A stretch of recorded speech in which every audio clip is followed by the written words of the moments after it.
देखो रिकॉर्डिंग का मैसेज क्या screen share yes ma'am. Yes ma'am. अच्छा अच्छा देखो इलास्ट्रेशन 5 तक हुआ था हम लोग का, ठीक है। इलास्ट्रेशन 6 नंबर से करेंगे। देखो यहाँ पर दिया है given below a trial balance of Messrs Dayal brothers as on 31 March 2022, ठीक है। अच्छा प्रिपेयर क्या करने बोला है पहले देख लेते हैं। सिर्फ बैलेंस शीट प्रिपेयर करने बोला है, ठीक है। तो बैलेंस शीट का फॉर्मेट बना लेते हैं और एक एक पढ़ते हुए उसमें लिख लेंगे कि बैलेंस शीट में कहाँ पर क्या जाएगा, ठीक है। चलो पहले बैलेंस शीट का फॉर्मेट बना लो, जैसे प्रॉपर लिखना पड़ता है वैसे ही। illustration 6 in the books of Messrs Dayal Brothers. So, balance sheet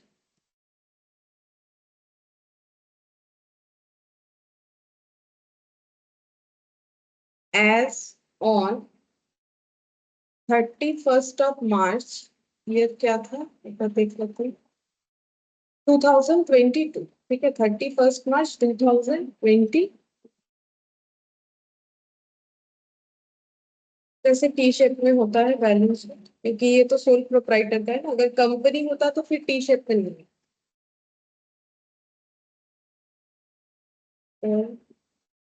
liabilities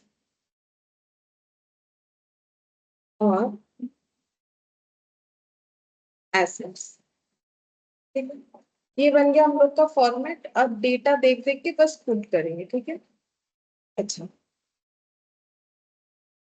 तो देखो सबसे पहले एक एक चीज देख लो, कोई भी एडजस्टमेंट नहीं है, सिंपल क्वेश्चन है, ठीक है। तो हम लोग सभी चीज को आउटर कॉलम में लिख सकते हैं आराम से। तो कैपिटल ये कहाँ पर जाता है बोलो, लाइबिलिटी में जाएगा। बैलेंस शीट में एकदम स्टार्टिंग में ही लाइबिलिटी साइड में कैपिटल लिखेंगे 7 लाख, लिखो कैपिटल 7 लाख, कैपिटल 7 लाख, ठीक है। अच्छा लेकिन इसमें प्रॉफिट प्रॉफिट ऐड करना पड़ सकता है, तो इसको इनर कॉलम में लिखते हैं, ठीक है। बाई चांस ऐड करना पड़ा तो इसको इनर कॉलम में लिख रहे हैं। अच्छा उसके बाद लैंड एंड बिल्डिंग ये कहाँ पर जाएगा, एसेट में। फिक्स्ड एसेट होता है एकदम स्टार्टिंग में ही लिख देंगे, क्योंकि हम लोग पहले फिक्स्ड एसेट लिखेंगे उसके बाद ही जो है करेंट एसेट का डेटा लिखेंगे। तो लैंड एंड बिल्डिंग। अच्छा अब इस पे कोई डिप्रिशिएशन होगा भी तो वो यहाँ पर नहीं आएगा, वो तो पीएल में जाएगा, क्योंकि ट्रायल बैलेंस के अंदर डिप्रिशिएशन एक ही जगह पे पुट होता है। तो इसको हम लोग आराम से आउटर कॉलम में इसका वैल्यू 3 लाख लिख सकते हैं। अगर एडजस्टमेंट में कुछ होता तो यहाँ पर डिप्रिशिएशन लिखना पड़ता, तो फिर हमें सोचना पड़ता कि बाहर लिखे कि अंदर लिखे, ठीक है। अच्छा लैंड एंड बिल्डिंग के बाद 14% टर्म लोन, तो ये क्या होता है। हाँ देखो लोन ये लाइबिलिटी है, ये देखो हम लोग लोन किसी को दे भी सकते हैं, लेकिन ये तो पता चलता है कि क्रेडिट है कि डेबिट है देख के, ठीक है। तो क्रेडिट साइड में है मतलब लिया गया लोन है, यानी लाइबिलिटी होगा। तो 14% टर्म लोन 4 लाख, तो उसको थोड़ा सा नीचे लिखते, बाई चांस यहाँ कुछ एडजस्टमेंट के लिए जगह चाहिए होगा तो इतना सा गैप रख दिया है मैंने, ठीक है। 14% टर्म लोन, ठीक है 4 लाख, 14% टर्म लोन 4 लाख। अब नेक्स्ट देखो loan from messrs D and company, मतलब ये जो है किसी पर्सन से लिया गया है, ऊपर वाला जो है वो बैंक से लिया गया है, बैंक की टर्म लोन देता है। तो loan from messrs D and company 4,60,000, ये भी तो लोन लिया है तो ये भी लाइबिलिटी साइड में जाएगा, तो इसके नीचे नीचे लिख सकते हैं 4,60,000 का अमाउंट है। 14 नहीं ये वाला क्या था, लोन, सिर्फ लोन था। लोन फ्रॉम नाम था एक मेसर्स डी एंड कंपनी, ठीक है। मेसर्स डी एंड कंपनी से 4,60,000 का लोन लिया गया। अच्छा अब नेक्स्ट देखते हैं ट्रेड रिसीवेबल। ट्रेड रिसीवेबल मतलब क्या होता है, वही डेटर बीआर ये सब होता है। तो ट्रेड रिसीवेबल किधर जाएगा, करेंट एसेट है बैलेंस शीट में जाएगा, ठीक है। लाइव सॉरी एसेट साइड में जाएगा ट्रेड रिसीवेबल। तो ट्रेड रिसीवेबल हम लोग कहाँ लिखे, यहाँ लिखते चलिए। अगर बीच में कुछ आया तो वो लिख देंगे, नहीं आया तो रहेगा जगह खाली। ट्रेड रिसीवेबल इसका अमाउंट था 4,20,000। अच्छा इसके बाद ट्रेड रिसीवेबल के बाद कैश इन हैंड, ठीक है। तो कैश इन हैंड सबसे लिक्विड होता है, ये सबसे लास्ट वाला करंट एसेट होना चाहिए। तो ये दोनों के बीच में थोड़ा जगह रख के लिखते हैं, अगर कुछ हुआ तो उसको वहां पर लिख लेंगे, एक लाइन का जगह रख दिया है लगभग में। कैश इन हैंड ये है 20,000। इसके बाद कैश इन हैंड के बाद इन्वेंट्रीज इन ट्रेड मतलब क्लोजिंग स्टॉक, ठीक है। तो अगर क्लोजिंग स्टॉक बैलेंस शीट में दिया हुआ है तो ये कहां पर लिखना चाहिए, बैलेंस शीट में, सॉरी ट्रायल बैलेंस में दिया हुआ है तो बैलेंस शीट में जाएगा, ठीक है। तो फिर कहां पर लिखेंगे, इन दोनों के बीच में लिखते हैं, ठीक है। क्योंकि ट्रेड रिसीवेबल के क्या आता है, नीचे आएगा कि ऊपर आना चाहिए।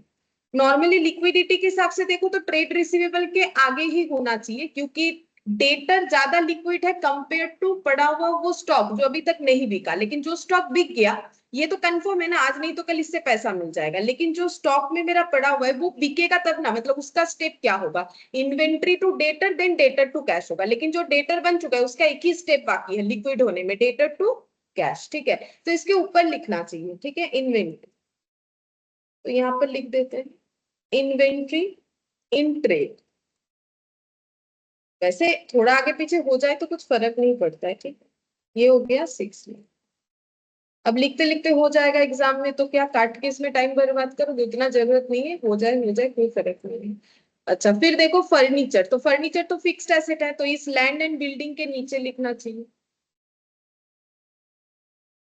फर्नीचर, ये हो जाएगा 2 लाख। इसके बाद देखते हैं फर्नीचर के बाद ट्रेड पेबल, तो ये किधर जाएगा, करेंट लाइबिलिटी, ठीक है, लाइबिलिटी साइड में जाएगा। यहाँ पर लिखेंगे लोन के नीचे नीचे लिख देते हैं, ठीक है। और तो कुछ मुझे दिख नहीं रहा है, खत्म होने को आया क्वेश्चन, तो ट्रेड पेबल इसके जस्ट नीचे ही लिख दिया मैंने 40,000।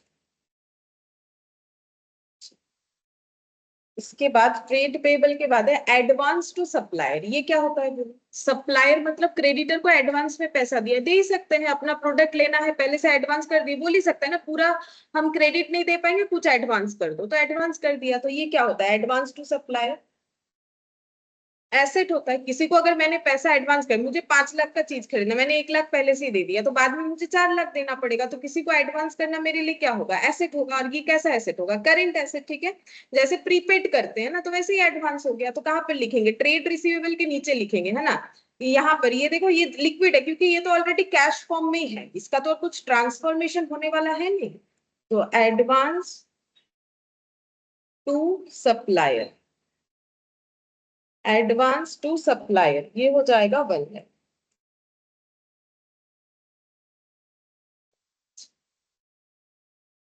नेक्स्ट देखते हैं नेट प्रॉफिट, मिल गया इधर, नेट प्रॉफिट दिया हुआ है, ठीक है। तो नेट प्रॉफिट कहाँ लिखेंगे, कैपिटल में ऐड करना पड़ता है, ठीक है। क्योंकि कैपिटल हमारा दो ही चीज से इंक्रीज और डिक्रीज होता है, एक नेट प्रॉफिट से इंक्रीज होता है, नेट लॉस से डिक्रीज होता है, दूसरा ड्रॉइंग से डिक्रीज होता है, और एडिशनल कैपिटल से इंक्रीज होता है, ठीक है। तो नेट प्रॉफिट, नेट प्रॉफिट है 1 लाख, ठीक है। और कुछ एडजस्टमेंट है कि नहीं पता नहीं, उसके बाद क्लोज करके लिखेंगे, देख लेते हैं एक बार नेट प्रॉफिट लिख के रखते हैं 1 लाख। उसके बाद दिया है देखो ड्राइंग्स, तो एडजस्टमेंट है, ड्राइंग्स होगा तो कैपिटल अभी बोला ना, ड्राइंग्स होने से लेस होता है, वैसे भी हम लोगों ने एडजस्टमेंट में देखा था ना ड्राइंग्स का एंट्री, ठीक है। तो ड्राइंग्स हो जाएगा यहाँ पर 60,000, ये लेस हो जाता है, ठीक है। तो अब आउटर कॉलम में लिखते हैं 7 लाख प्लस 1 लाख 8 लाख, 8 लाख से 60,000 माइनस होने से हो जाएगा 47 लाख 40 हो जाएगा, 7,40,000। अब दोनों साइड ऐड करने से मैच हो जाना चाहिए। तो 448 और यहाँ पर 440 और 61 लाख, 8 लाख और 1 लाख, 9 लाख, 9 लाख और 7 लाख, तो 9 प्लस 7 कितना होता है, 9 प्लस 7 हो गया 16,40,000, 16,40,000। अच्छा इधर भी उतना होना चाहिए, 3 लाख प्लस 2 लाख, 5 लाख, 5 लाख, 6 और 4 10, 15, 15 और 1 16। लेकिन मेरा, हाँ 16 और इधर 4,20,000 था, हाँ 16,40,000 आ रहा है। चेक कर लो एक बार, मैंने तो ओरली किया, मेरा तो 40 आ रहा है, ये 20 20 40, 4 और 6 10, 10 और 5 15 और 1 16, 16,40,000 आ रहा है।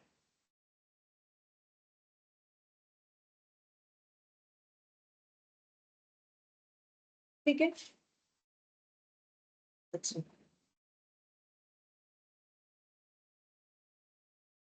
ठीक है, चलो अब हम लोग नेक्स्ट वाला देखते हैं, ये वाला। ठीक है, इसमें क्या बोला है देखो, बोल रहा है the balance sheet of Thapar on 1 April 2021 was as follows. ठीक है, तो इनका बैलेंस शीट ही हमें दे दिया है, लेकिन कब का? 1 अप्रैल 2021 का। तो देखो नॉर्मली बैलेंस शीट का डेट ओपनिंग वाला नहीं होता है, क्लोजिंग वाला होता है। मतलब ये प्रीवियस ईयर वाला है और उसके बाद वाला डेटा दिया हुआ है। ठीक है, मतलब ये है वैसे क्लोजिंग ही, क्लोजिंग का उसके नेक्स्ट डेट में ये वाला बैलेंस शीट दिखता है। उसमें ट्रेड पेबल, एक्सपेंसेस पेबल, मतलब ये होता है क्या? एक्सपेंसेस पेबल का मतलब outstanding expense, capital, plant machinery, furniture, trade receivable, cash at bank और इन्वेंट्रीज। ठीक है। अच्छा, ड्यूरिंग 21-22, ठीक है, 21-22 मतलब कौन से पीरियड का बात हो रहा है? देखो ये 1 अप्रैल 21 का है और हमें 21-22 का प्रॉफिट एंड लॉस अकाउंट बता रहा है। मतलब ये प्रीवियस ईयर वाला बैलेंस शीट है। ठीक है, देखो प्रीवियस ईयर, ये देखो ये 21-22 का मतलब कब से कब तक चलेगा? 1 अप्रैल से 22 तक। इस पीरियड का हमें नीचे डेटा दिया हुआ है, लेकिन ये बैलेंस शीट यहाँ का दिया हुआ है, तो हर साल ये तो बैलेंस शीट बनता है, तो ये प्रीवियस वाला है। ठीक है, फिर बोल रहा है प्रॉफिट एंड लॉस अकाउंट में नेट प्रॉफिट हमें बता दिया है, कितना है? 18,30,000। This was after allowing for the followings. बोल रहा है नेट प्रॉफिट इन्होंने निकाल लिया है, मतलब पीएल इनका बन चुका है। ठीक है, तो हमें शायद पीएल नहीं बनाना पड़े। देखते हैं क्या बोल रहा है। बोल रहा है कि ये पीएल का जो बैलेंस आया ये कैसे आया है? बोल रहे हैं ये सारे एडजस्टमेंट करने के बाद, ये देखो this was after allowing for the followings, ये एडजस्टमेंट होने के बाद क्या क्या adjustment? Rent receipt from property let out, मतलब जब इन्होंने पीएल बनाया था तो बाई रेंट बोल के लिखा था, इसका मतलब तो यही हुआ ना। ये बात जब बोल रहे हैं कि ये सब अलाउड किया है, जब इन्होंने, जैसे यहाँ बाई जीपी कुछ आया होगा वो तो हमें नहीं पता, इंफॉर्मेशन में तो दिया नहीं है बाई जीपी कितना, तो बोल रहा है रेंट इन्होंने 3 लाख क्या किया था यहाँ पर एडजस्ट किया था। Depreciation 10% on plant machinery, furniture fixture पे 5% ये भी दिया था, तो बोल रहा है कि डिप्रिशिएशन प्लांट मशीनरी पे और डिप्रिशिएशन जो है हम लोग का फर्नीचर फिक्सचर पे, ये भी इन्होंने लगाया था। Provisions 5% on the trade receivable on 31 March 2022। बोल रहा है पीबीडीडी भी इन्होंने इस पीएल को कैलकुलेट करने में लगाया था। ठीक है, अच्छा फिर देखते हैं क्या बोल रहा है। बट यहाँ पर क्या बोला है? But while preparing the profit and loss account, लेकिन जब ये पीएल अकाउंट ये लोग बना रहे थे, he had forgotten to provide outstanding expenses and prepaid insurance 20,000। तो जब ये पीएल बना, जिससे इनका आंसर कितना आया? जिससे इनका आंसर कुछ एक बताया था ना ऊपर, कितना आया? 18,30,000 बताया था। ठीक है, 18,30,000 आया, लेकिन ये पीएल गलत बना है। क्यों गलत बना है? क्योंकि उन्होंने दो एडजस्टमेंट गलती से किया नहीं, मतलब भूल गए, फॉरगॉटन मतलब भूल गए। पहला एडजस्टमेंट है आउटस्टैंडिंग एक्सपेंसेस नहीं दिखाया और प्रीपेड इंश्योरेंस नहीं दिखाया, तो फिर ये पीएल जो है ये करेक्ट नहीं है, तो हमें इसे क्या करना पड़ेगा? रेक्टिफाई करना पड़ेगा। ठीक है, अब बोलो रेक्टिफाई कैसे करेंगे? मतलब ये जो 18,30,000 का प्रॉफिट निकला हुआ है उसको मुझे एडजस्ट करना पड़ेगा, क्योंकि हम पूरा पीएल थोड़ी बना सकते, क्योंकि मेरे पास तो जीपी है ही नहीं, हम पूरा पीएल बनाए कैसे? मेरे पास एक नेट प्रॉफिट है, लेकिन बोल रहे हैं वो गलत है। क्यों गलत है वो भी बता दिया, ये और ये एडजस्टमेंट हम लोगों ने नहीं दिखाया। अच्छा बोलो, अगर हम लोगों ने आउटस्टैंडिंग एक्सपेंसेस 1,80,000 नहीं दिखाया, तो जो भी प्रॉफिट हम लोग का कैलकुलेट होके आया जिसका अमाउंट है 18,30,000, ठीक है, तो ये इस एक्सपेंसेस को ट्रीट नहीं करने की वजह से ये प्रॉफिट ज्यादा दिख रहा है कि कम दिख रहा है?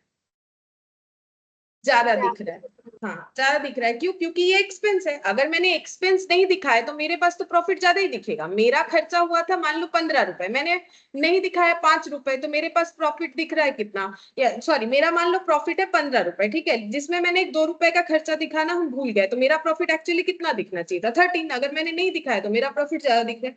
और प्रीपेड इंश्योरेंस किया था 20,000, वो भी एडजस्ट नहीं किया, उस वजह से मेरा ये 18,30,000 का प्रॉफिट ज्यादा दिख रहा है कि कम दिख रहा है? हाँ बोलो, ठीक है बोल रहे हो, बोलो क्या दिख रहा है? ज्यादा दिख रहा है कि कम दिख रहा है? बोलो, सोच के बोलो। प्रीपेड इंश्योरेंस का मैंने तो प्रीपेड का फॉर्म एंट्री लिखवाया था ना, वो सोच के बोलो। अगर मैंने प्रीपेड इंश्योरेंस, हाँ बोलो, अरे बोलो। कम दिख रहा है। कम दिख रहा है, सही है, कम दिख रहा है। ठीक है, क्योंकि प्रीपेड इंश्योरेंस तो मेरा नेक्स्ट पीरियड का होता है। अगर मैंने ये वाला नहीं दिखाया है, मतलब ये एडजस्ट नहीं किया, मतलब प्रीपेड को मैंने ट्रीट नहीं किया है, अगर मैंने प्रीपेड को ट्रीट नहीं किया है तो वहां पर एक्स्ट्रा 20,000 मैंने दिखा रखा है। प्रीपेड को ट्रीट करने का मतलब क्या होता है, प्रीपेड को लेस करना होता है। तो मैंने अगर 20,000 लेस नहीं किया है तो मेरा खर्चा वहां पर क्या हो गया, 20,000 से ज्यादा दिख रहा है। अगर 20,000 से ज्यादा दिखेगा तो मेरा प्रॉफिट क्या हो जाएगा, कम दिखेगा। तो मुझे ये दोनों ट्रीटमेंट करके पीएल का सही बैलेंस निकालना पड़ेगा, ठीक है।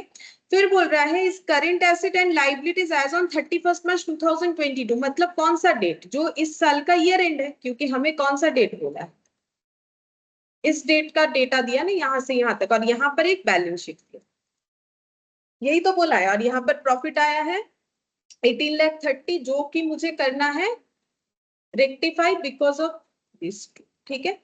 अच्छा, अब देखो यहाँ पर करेंट एसेट करेंट लाइबिलिटी इस डेट का मुझे बोल दिया है, inventories, trade receivable, cash, trade payable during the year he withdrew 6 lakh for domestic use. मतलब ये क्या होता है, ड्रॉइंग्स होता है पर्सनल यूज, डोमेस्टिक यूज का मतलब है घर के लिए यूज करें, कॉमर्शियल यूज का मतलब होता है बिजनेस का। बिजनेस का अगर कुछ खर्चा होता है पीएल में होगा, ट्रेडिंग में होगा, दिखा सकते हैं, लेकिन अगर पर्सनल यूज करें तो उसे डोमेस्टिक यूज बोलते हैं।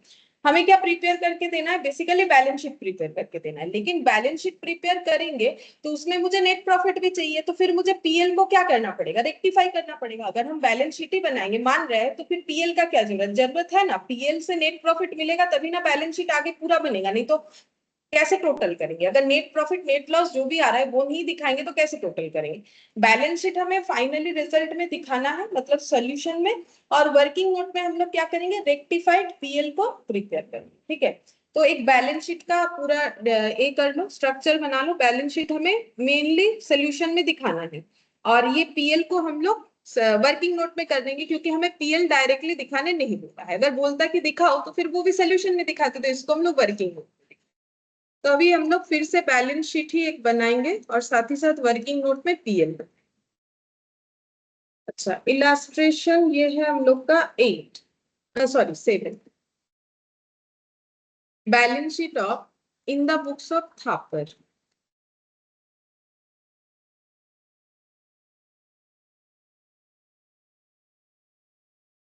एज एट 31 मार्च 2022 वाला।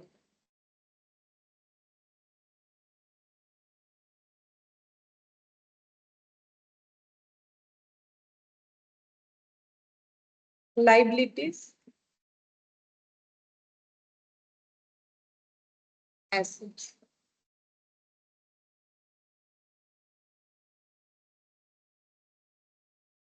पूरी जगह रख देते, पता नहीं कितना जगह।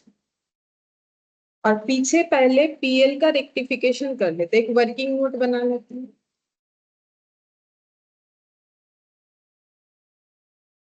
Working note number 1, profit and loss account, bracket में लिख दो रिवाइज्ड। नहीं भी लिखोगे चलेगा, वर्किंग नोट है, फिर भी रिवाइज्ड का मतलब ऑलरेडी बना हुआ है, फिर से हम लोग इसे बना। तो इसका ट्रीटमेंट कैसे करें। सबसे पहले अगर हमारे पास कोई भी लेजर बनाते हैं, कोई भी लेजर, उसका अगर कुछ ओपनिंग बैलेंस रहता है तो वो लिख लेना चाहिए। क्या इस लेजर का भी हमारे पास एक ओपनिंग बैलेंस है, बिल्कुल है। ये देखो ऑलरेडी 18,30,000 का नेट प्रॉफिट आया था, तो ये किधर लिखना चाहिए, फिर से इसको रीओपन करें इस अकाउंट को। 18,30,000 प्रॉफिट है तो किधर लिखेंगे, क्रेडिट साइड में प्रॉफिट क्रेडिट होता है, तो यहाँ पर लिखेंगे बाई बैलेंस बीडी, या फिर नेट प्रॉफिट भी लिख सकते हैं, ठीक है, एक ही बात है। 18,30,000। अब इसमें बस दो ही एडजस्टमेंट करना है, ठीक है। अच्छा, तो आउटस्टैंडिंग एक्सपेंसेस एक गलती हुआ था जो इन्होंने ट्रीट नहीं किया, तो आउटस्टैंडिंग एक्सपेंसेस नहीं दिखाने की वजह से हम लोग का प्रॉफिट ज्यादा दिख रहा है। तो प्रॉफिट को देखो दो तरीके से सोच सकते हो, एक तो आउटस्टैंडिंग एक्सपेंसेस किधर लिखते हैं, पीएल के डेबिट में, तो ऐसे लिख सकते हो। ये तो हो गया नॉर्मल बात। बाकी कंसेप्ट क्या है, मुझे अगर इसको कम करना है तो मुझे किधर लिखना पड़ेगा, ऑपोजिट में लिखेंगे ना, इधर लिखेंगे तो ऐड नहीं हो जाएगा लेजर में, इधर लिखेंगे, ठीक है। तो यहाँ पर हो जाएगा टू आउटस्टैंडिंग एक्सपेंस 1,80,000, ठीक है। और वैसे भी एंट्री क्या होता है, expenses account debit to outstanding expenses, तो यहीं पर हो, ठीक है। अच्छा, और प्रीपेड, तो प्रीपेड को नॉर्मली हम लोग क्या करते हैं, पर्टिकुलर जो प्रीपेड एक्सपेंस हुआ है उससे लेस करके दिखाते हैं, बट यहाँ पर देखो लेस करने का ऑप्शन नहीं है। क्यों नहीं है? क्योंकि मेरे पास तो एक्सपेंसेस का नाम ही नहीं है कि हम यहाँ पर जो लेस करेंगे उसके लिए तो मेरे पास टू एक्सपेंसेस होगा, तब ना हम उसके नीचे प्रीपेड बोल के लिख के उसे लेस करके दिखाएंगे।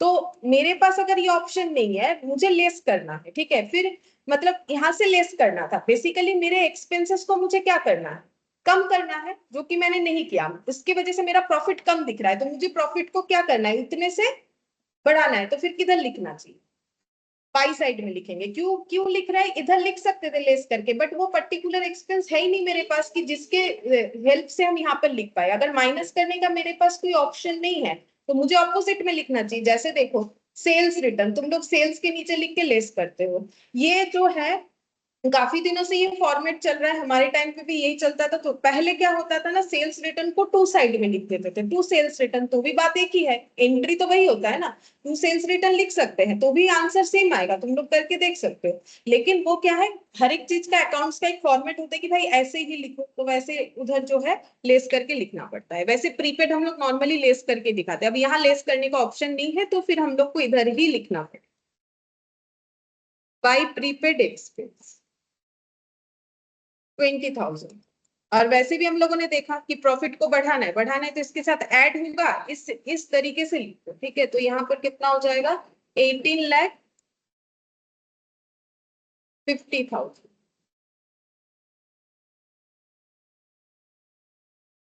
अब देखते हैं जो नया वाला प्रॉफिट आ रहा है रेक्टिफाई होके वो कितना है।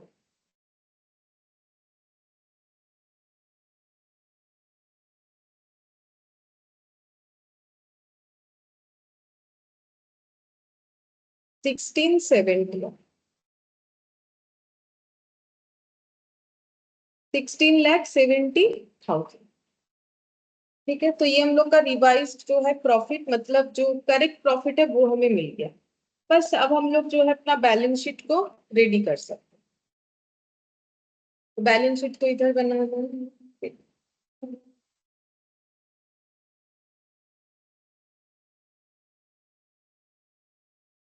अच्छा, बैलेंस शीट को कैसे बनाएंगे, देखो सबसे पहले बैलेंस शीट के लिए हमारे पास यहाँ कुछ इंफॉर्मेशन है। देखो ये पूरा का पूरा इंफॉर्मेशन हमारा 31 मार्च 2020 के लिए है, तो ये सारे इंफॉर्मेशन को हम लोग लिख सकते हैं, जैसे कि इन्वेंट्रीज है, ट्रेड रिसीवेबल है, कैश एट बैंक है, ट्रेड पेबल है, और उधर ड्रॉइंग्स है।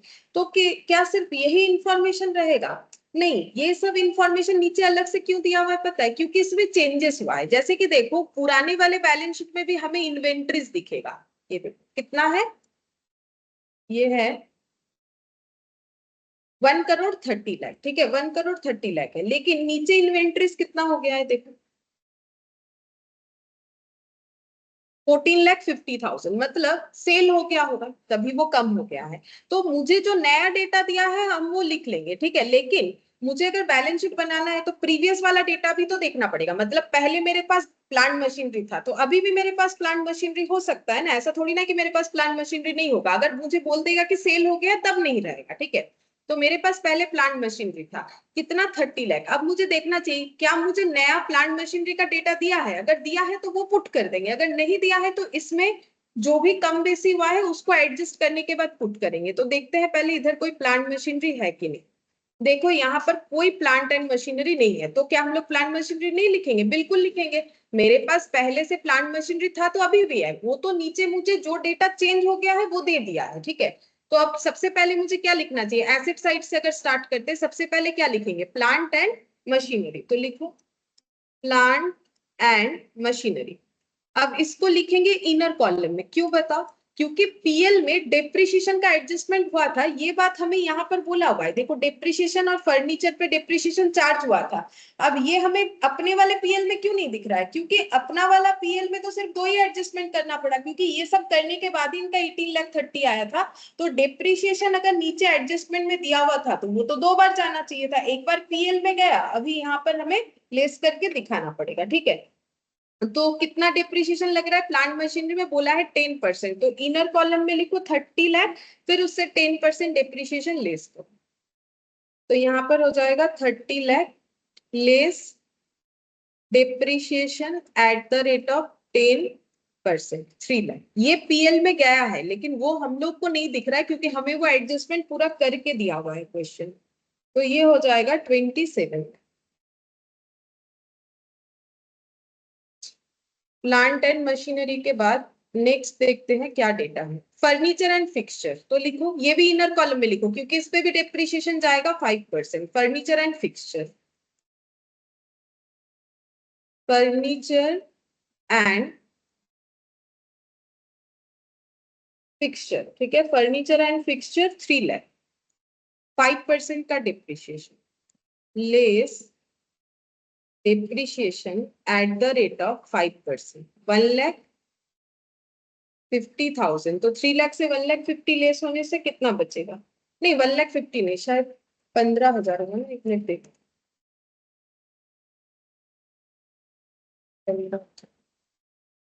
15,000 गलत है, 15,000।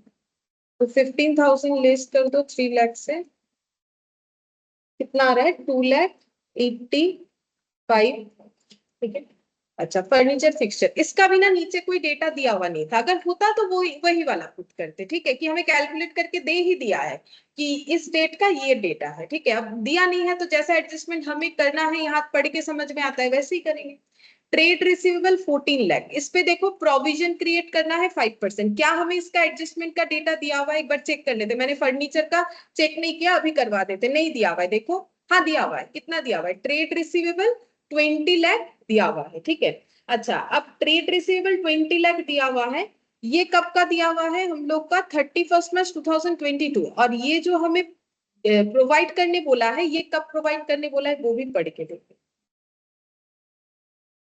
ऑफ द ट्रेड रिसीवेबल, उस ट्रेड रिसीवेबल पे करो जो हमें कौन से डेट पे दिख रहा है?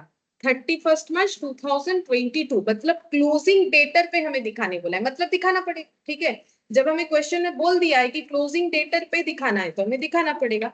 तो हम लोग ट्रेड रिसीवेबल ये 14 लाख का फिर कोई यूज नहीं होगा। हमें कौन सा लिखना था? देखो, अगर ये लाइन नहीं रहता तो सीधा सीधा वो अमाउंट पुट हो जाता, इसको कुछ करने का जरूरत नहीं होता।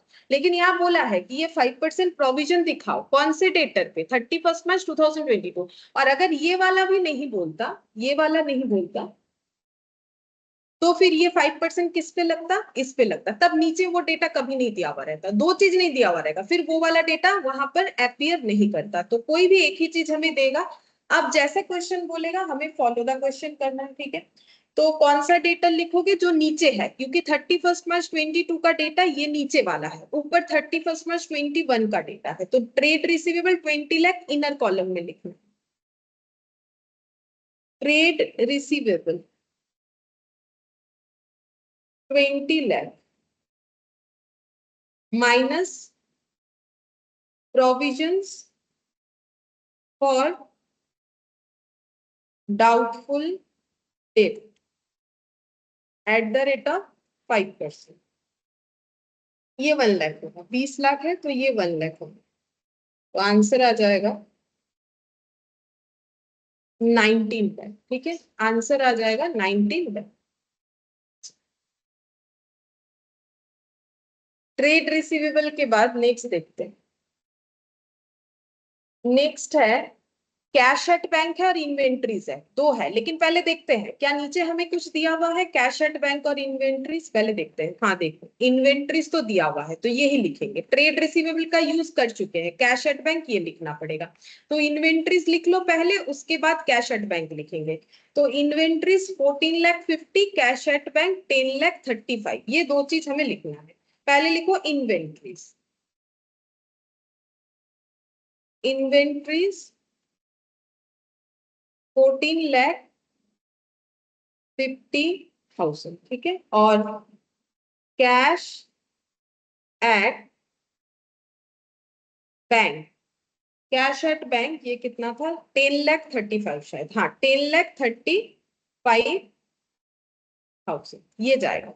अच्छा, अब पीएल का एक एडजस्टमेंट है प्रीपेड, एक है आउटस्टैंडिंग। तो वो भी तो हमारे एडिशनल इंफॉर्मेशन में था, बट उन्होंने वो गलती से उसे ओमिट करके वो चले गए। लेकिन उसका भी 2 बार एडजस्टमेंट होगा। तो एसेट साइड में क्या कुछ जाएगा? प्रीपेड या आउटस्टैंडिंग में से, इन दोनों में से एसेट साइड में क्या जाएगा? क्या कुछ जाएगा? प्रीपेड जाएगा। प्रीपेड। हाँ प्रीपेड जाएगा, तो प्रीपेड को लिखो। कहाँ लिखेंगे? बेसिकली लिखना चाहिए था मुझे कैश एट बैंक के आगे, तो हम हटा के लिख देते हैं। अगर तुम लोग का जगह नहीं है ना तो तुम लोग कोई बात नहीं नीचे लिखो, ठीक है। यहाँ पर हम लिख रहे हैं प्रीपेड।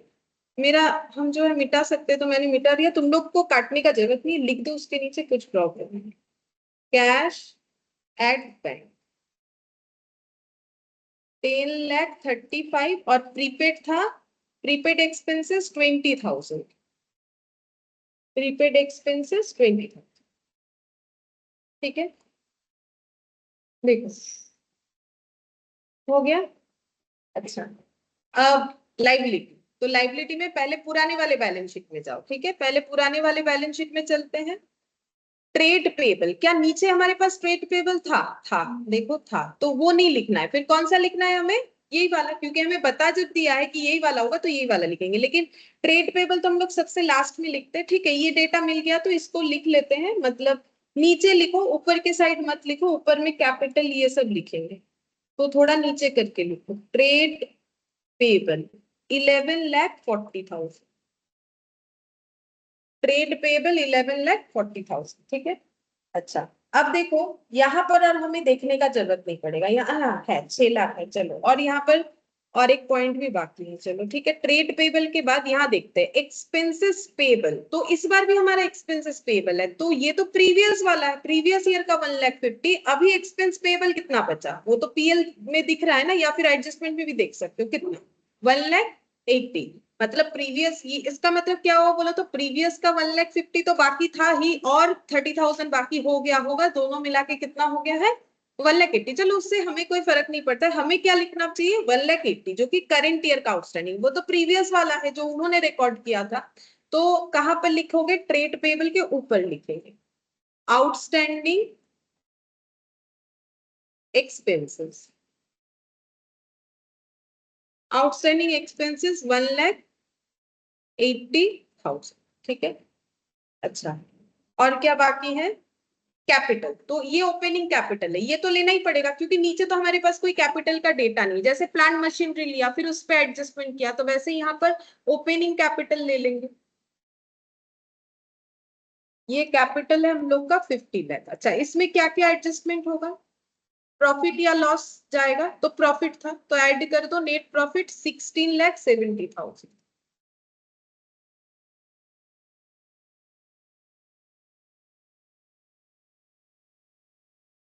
और लेस कर देंगे नीचे एक डोमेस्टिक पर्पस पे ड्रॉइंग्स। अच्छा, ड्रॉइंग्स कितना था? ड्रॉइंग्स था 6,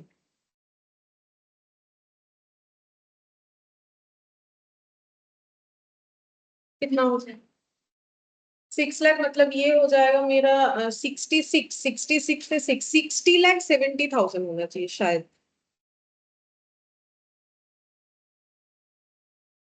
60,70,000। फिर 11 और ये 12 लाख, और ये हो गया 120, 12, 13,20,000, 73,90,000, हाँ 73,90,000। अच्छा, इधर भी चेक करते हैं, माइनस करते हुए देख लेते हैं कितनी। 27, 285 माइनस 19 लाख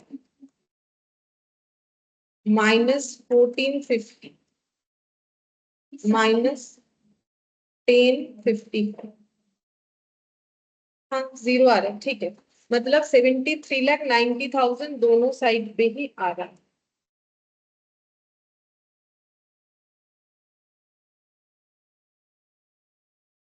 73,90,000 हमारे दोनों साइड पे ही आ रहा है। तो यहाँ पर हमें क्या सीखने को मिला? अगर पीएल बना हुआ है तो थोड़ी ना फिर से बनाएंगे, अगर हमें कुछ अलग तरीके से एडजस्टमेंट बोला है तो फिर वैसे करना पड़ेगा।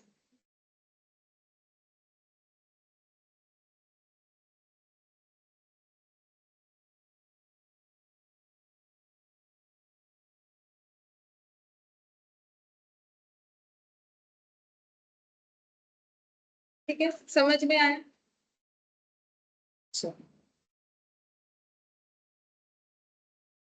अब देखो 8th नंबर वाला, इसमें क्या बोला है, इसमें भी एक बैलेंस शीट हमें गिवन है 31 मार्च 2022 का। अच्छा, उसमें क्या है, cash in hand, cash at bank, trade receivable, closing inventory, machine and equipment. इधर दिया है महिंद्रा एंड सन, मतलब ये जो है ये क्या होगा, लाइबिलिटी इन, मतलब ये क्या होगा, सप्लायर मतलब क्रेडिटर का नाम होगा, तभी इसी तरफ दिख रहा है। ठीक है, कैपिटल, कैपिटल दिया हुआ है। ठीक है, हमें करने क्या बोला है, बोल रहे from the above given balance sheet prepare the relevant opening entry. Last दिन हम लोगों ने सीखा था क्लोजिंग एंट्री। क्लोजिंग एंट्री किस चीज का होता है, नॉमिनल अकाउंट्स का होता है, कि जैसे हम लोगों ने एक्सपेंसेस पे किया या फिर लॉस हुआ, फिर लॉस को क्लोज कर रहे हैं तो वो पीएल में जाता है, अगर डायरेक्ट एक्सपेंसेस होता है तो वो ट्रेडिंग में जाता है। लेकिन बैलेंस शीट का ना क्या होता है, बैलेंस शीट का ओपनिंग एंट्री होता है। मतलब ये देखो, ये कैश मेरे पास, जैसे देखो अभी तुम लोगों ने जो क्वेश्चन किया ना उसी से पता चलेगा। जैसे देखो कि इसका ओपनिंग एंट्री होता है, जैसे कि हम एक एग्जांपल इसी वाले प्रीवियस वाले क्वेश्चन से दिखाते हैं। जैसे देखो ये प्लांट मशीनरी था, ठीक है, तो प्लांट मशीनरी का अगर हम लोग अकाउंट बनाएंगे तो ओपनिंग में कितना जाएगा, 30 लाख। ठीक है, ओपनिंग में कितना जाएगा, 30 लाख जाएगा। ये देखो यहाँ पर इसका अगर अकाउंट बनाते हैं तो ओपनिंग मतलब टू बैलेंस बीडिंग, क्योंकि एसेट है, कितना चला जाएगा, 30 लाख। ठीक है, अच्छा अगर इस पे डेप्रिसिएशन जो है वो हम लोगों ने चार्ज किया था, तो डेप्रिसिएशन का एंट्री होता है depreciation to plant and machinery, और हम लोग का 10% पे 3 लाख आया था। ठीक है, अब जब इसको क्लोज करोगे तो ये कितना आ जाएगा, बाई बैलेंस सीडी करके 27 लाख, और यही 27 लाख हम लोगों ने दिखाया था क्योंकि ये हमारा ओपनिंग था, ये क्लोजिंग था। तो जब बैलेंस शीट का डेटा का यूज होता है तो वो ओपन होता है यूज करने के लिए। ठीक है, और नॉमिनल अकाउंट सारे क्या होते हैं, क्लोज होते हैं। तो अगर हमें बैलेंस शीट पे एंट्री डालना है कि बैलेंस शीट के आइटम पे एंट्री करो, तो हमेशा बोलेगा ओपनिंग एंट्री करो।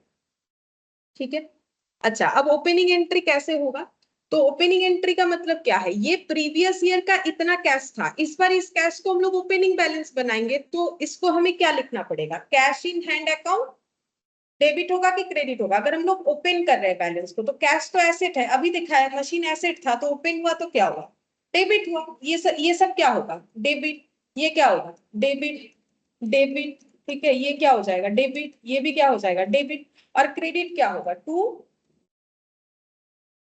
जो भी लाइबिलिटी रहेगा। बस ये चीज तुम लोग को लिखना है, चलो लिख लो, एक ही जगह पे सारा एंट्री हो जाएगा। ठीक है, तो अगर कभी ओपनिंग एंट्री का कंसेप्ट हमें पूछ ले, बेसिकली ये सबसे छोटा छोटा क्वेश्चन हमें पूछ सकता है कंसेप्ट, जैसे कि ट्रू फॉल्स हो गया, इस तरीके का चीज। ठीक है, तो यहाँ पर पहले लिखो ओपनिंग एंट्री, ओपनिंग एंट्री। अच्छा क्वेश्चन है एक, ओपनिंग एंट्री डेट होगा हमेशा 1 तारीख, ओपनिंग होगा तो 1 तारीख होगा। अब कौन सा तारीख होगा, मार्च के बाद जो डेट आएगा पहला। ठीक है, 1 अप्रैल 2022। अच्छा, पर्टिकुलर्स डेबिट क्रेडिट, जैसे तुम लोग करते हो जर्नल के लिए फॉर्मेट वगैरह, वैसे ही सेम करके लिखो।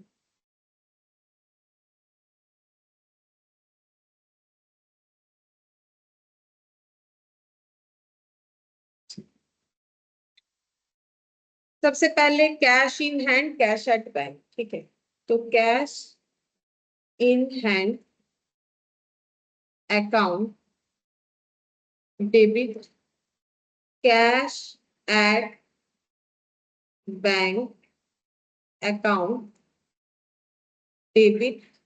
ठीक है, अच्छा और क्या था, पहले सब नाम लिख लेते फिर डेटा लिख लेंगे। फिर है ट्रेड रिसीवेबल, क्लोजिंग इन्वेंटरी। तो ट्रेड रिसीवेबल अकाउंट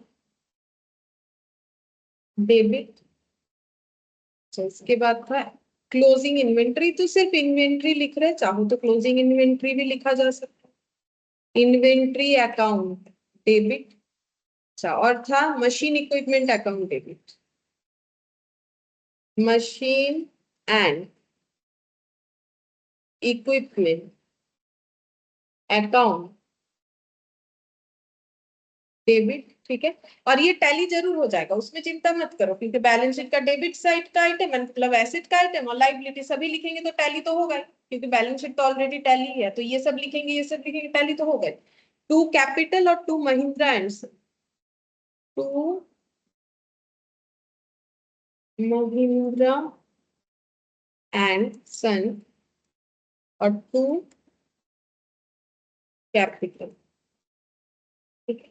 अच्छा, इसका नरेशन भी लिख लो। Being the balance brought forward, being the balances brought forward, ठीक है। मतलब ये सब हम लोग टू बैलेंस बीडी या बाई बैलेंस बीडी लिखेंगे, डिपेंड करता है कि वो लाइबिलिटी है कि एसेट है, लेकिन होगा तो सभी ब्रॉट डाउन, ठीक है, बीडी होगा, ठीक है। तो इसीलिए being the balances brought forward, ये हो गया हम लोग का नरेशन, ठीक है। अब बस डेटा जो अमाउंट है वो देख देख के, अच्छा क्या लिखना पड़ेगा, 43,000, ये वाला है 43,000। फिर कैश एट बैंक है 267,500, 267,500। फिर है ट्रेड रिसीवेबल 749,500, 749,500। फिर इन्वेंट्री है 9 लाख, 9। अच्छा, मशीन है 6 लाख,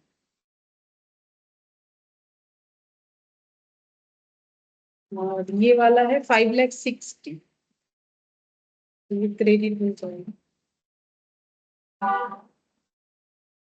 5,60,000, और कैपिटल था 20।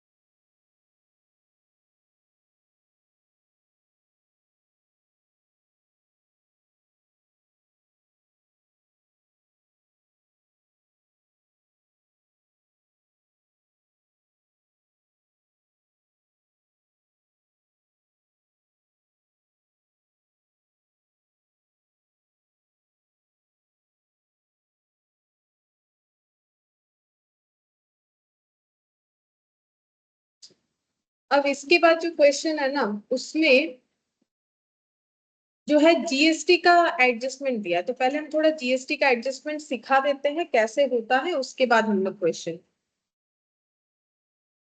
तो यहाँ पर लिखूं जीएसटी एडजस्टमेंट, लास्ट दिन हम लोगों ने जरूर सीखा था, लेकिन एडजस्टमेंट कैसे होगा वो भी सीखेंगे। तो कितने तरीके का जीएसटी पढ़ना है, एसजीएसटी, ठीक है, एसजीएसटी, सीजीएसटी और आईजीएसटी। ये सबका फुल फॉर्म पता है, नहीं है तो एक बार लिख। एसजीएसटी क्या होता है, स्टेट गुड्स एंड, ये तो लिखवाया था जीएसटी का मतलब लास्ट दिन, गुड्स एंड सर्विस टैक्स, ठीक है। फिर सीजीएसटी, सीजीएसटी का मतलब होता है central goods and service tax. फिर आईजीएसटी, आईजीएसटी होता है इंटीग्रेटेड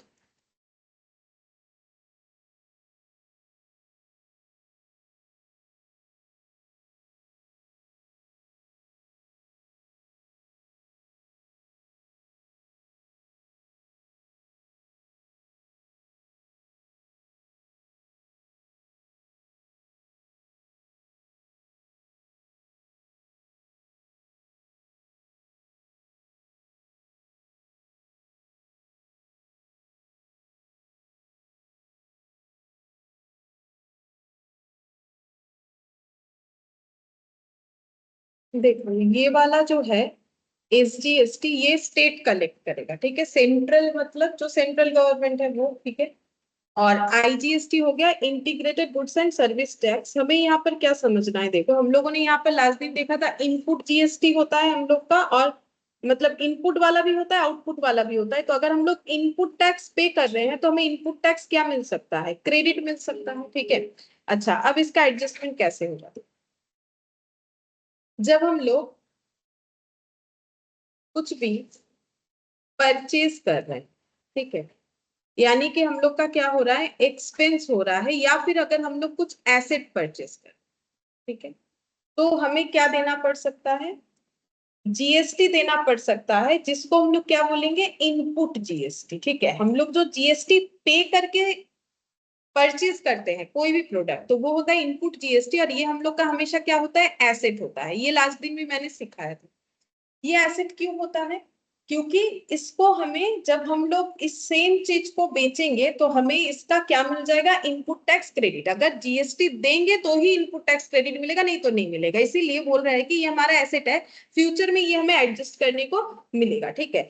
और जब हम लोग किसी भी चीज को, सेम वही चीज को सेल करते हैं, यानी कि इनकम करते हैं उससे, ठीक है, तो हमें क्या करना पड़ता है, हम लोग जो जीएसटी का यहाँ पर कंसेप्ट आता है उसको हम लोग बोलते हैं आउटपुट जीएसटी या फिर जीएसटी आउटपुट, ठीक है। जीएसटी आउटपुट क्यों, क्योंकि जो जीएसटी बेचने के टाइम पे हम लोगों ने कलेक्ट किया, यहाँ पर जीएसटी कलेक्ट करते हैं, यहाँ पर क्या होता है, जीएसटी हम लोग पे करते हैं, ठीक है, पे करते हैं, और यहाँ पर हम लोग क्या करते हैं, कलेक्ट करते हैं, ठीक है, जिसको बोलते हैं आउटपुट, ठीक है। और आउटपुट क्यों बोलते हैं, क्योंकि ये मेरे पास रहेगा नहीं, ये मुझे किसको देना है, गवर्नमेंट को देना है, ठीक है। और ये जो है ये मैंने पे करके खरीदा है। अगर मैंने पे करके खरीदा है तो जब हम कलेक्ट करेंगे तो मुझे क्या होगा, सेट ऑफ का मौका मिलेगा, इन दोनों के बीच में मुझे क्या होगा, सेट ऑफ करने का मौका दिया जाएगा। यही हम लोगों ने लास्ट दिन देखा था, सेट ऑफ करने का मौका मिलेगा। और ये जैसे एसेट होता है, जीएसटी आउटपुट हम लोग का क्या होता है, लाइबिलिटी, ठीक है। ये हमें पता था लास्ट दिन की, तो हम लोग अभी सीखेंगे क्या, ये तीनों में सेट ऑफ होगा कैसे, ठीक है, तीनों में कैसे करके सेट ऑफ होना चाहिए। तो ये तो मैंने लास्ट दिन भी बताया था, ठीक है। अच्छा देखो कैसे करके सेट ऑफ होगा। अब यहाँ पर एक एग्जांपल है, जैसे कि मान लो इनपुट साइड में IGST है हम लोग का 2000, ठीक है, CGST है 1000, ठीक है, और SGST है 1000, ठीक है। और आउटपुट साइड में इधर, ठीक है, IGST है 1500, CGST है 800 और SGST है सपोज 800, ठीक है। अब हमें कैसे करके एडजस्ट करने का जो है स्कोप है, ठीक है। तो ये मेरा इनपुट वाला है, मतलब ये मैंने पे किया है, ठीक है। ये सब हम इनपुट लिख देते, चलो ऊपर, वैसे मैंने इस साइड में लिखा है तो उसी को बताने के लिए फिर भी हम एक बार लिख देते हैं जीएसटी आउट, ठीक है।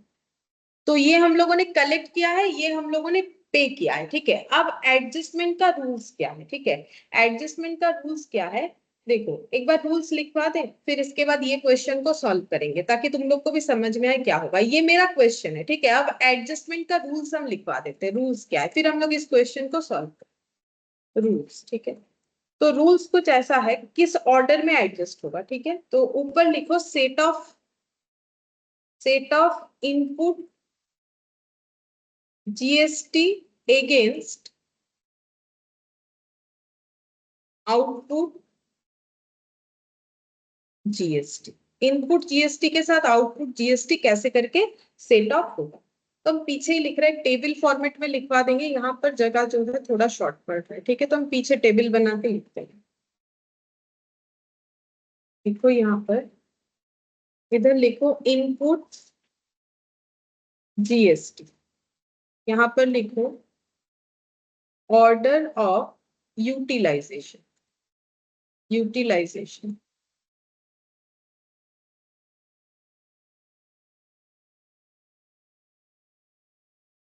Order of utilisation. अच्छा, पहले इसके नीचे लिखो आईजीएसटी, ठीक है। अच्छा, यहाँ पर 0.1 और इधर 0.2, 2, ठीक है। पॉइंट 1 के नीचे लिखो इस आईजीएसटी के बराबर में आईजीएसटी आउटपुट, पहले लिख लो हम समझा देते हैं। और सेकंड में लिखो सीजीएसटी और SGST output.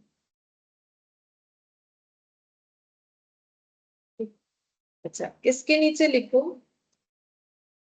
IGST input, IGST input to be used for IGST output first, output first, and then if remaining,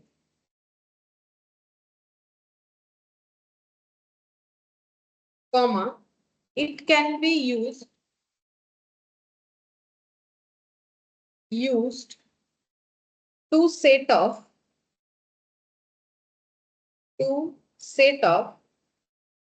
CGST or SGST output.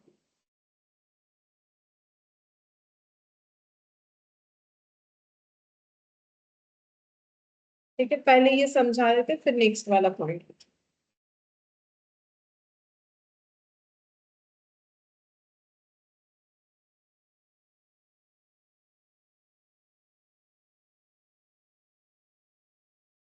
Simple है, ज्यादा कुछ नहीं है। देखो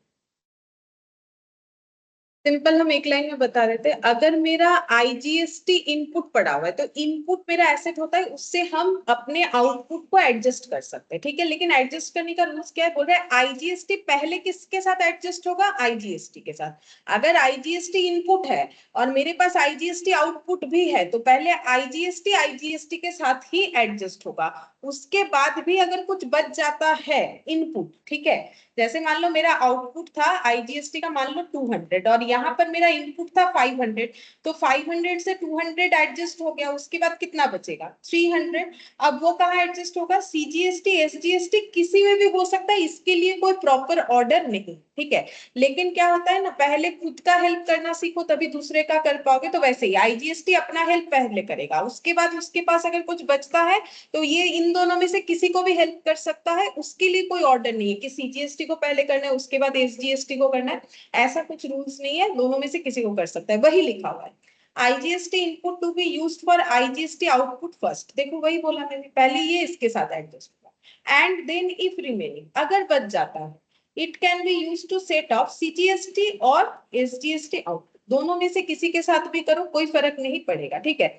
लेकिन हाँ, आंसर में थोड़ा बहुत इधर उधर होगा, बाकी बैलेंस शीट वगैरह टैली होगा, उसमें कोई प्रॉब्लम नहीं है। लेकिन एपीयर का अमाउंट क्या होगा उसमें, वैसे तो देखो पड़ा क्या रहेगा, मेरा इनपुट एसेट साइड में रहेगा और अगर आउटपुट ज्यादा होता है तो फिर वो लायबिलिटी साइड में दिखेगा। अब डिपेंड करता है हम लोग क्या एडजस्ट कर रहे हैं, उसके हिसाब से हमारा आउटपुट बैलेंस शीट में उस नाम पे शो करेगा, ठीक है। तो बचे हुए अमाउंट से अगर हम लोग सीजीएसटी को पूरा पे करते हैं तो वो नहीं दिखेगा, एसजीएसटी दिखेगा, और अगर एसजीएसटी को करते हैं तो फिर सीजीएसटी नहीं दिखेगा। ये हो गया अगर आईजीएसटी है और साथ ही साथ ये 3 है तो सबसे पहले खुद के साथ एडजस्ट, फिर इन दोनों में से किसी के साथ भी कर सकता है, ठीक है। इसमें कोई ऑर्डर हमें फॉलो नहीं करना। अच्छा, अब नेक्स्ट पॉइंट, जैसे आईजीएसटी सीखा, अब नेक्स्ट लिखो अगर सीजीएसटी है मेरा इनपुट तो क्या रूल्स होता है। सीजीएसटी के लिए यहाँ पर